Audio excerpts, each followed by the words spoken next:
Ever feel like your database is swiping right on every connection, only to get ghosted moments later? If your app creates a brand new connection every single time it needs data, well, congratulations. You've essentially built the digital equivalent of asking someone's name 5 seconds after they tell you. Instead of reinventing the wheel with each query, database pooling maintains a set of ready-to-use connections. When your app needs to talk to the database, it simply borrows one from the pool. Once done, it's returned, ready to serve the next request.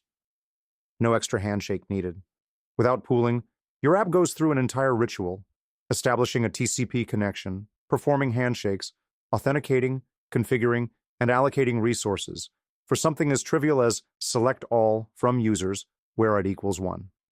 And then it closes the connection, like it's tossing a crumpled note into the wind, only to repeat the process 0.02 seconds later. The answer? Database pooling.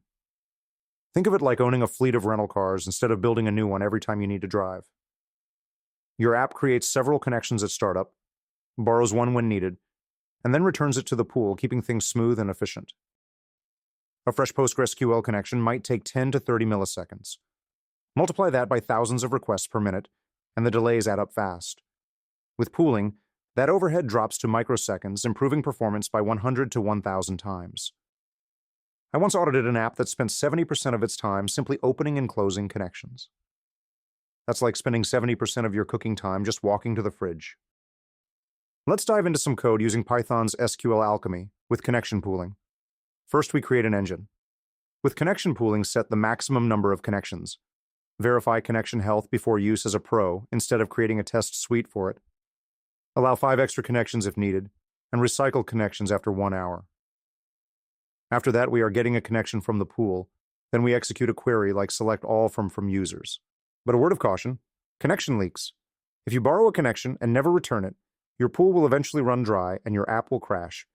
Always use context managers to ensure connections are returned automatically, and remember always to set your pool size wisely.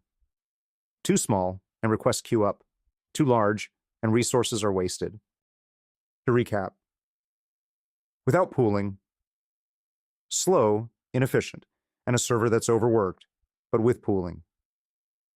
Fast, efficient, and a happy database. Your database has feelings too. Every unnecessary connection open and close brings a tear to a DBA's eye. Thanks for watching. And until next time, may your queries be lightning fast and your connections always be pooled.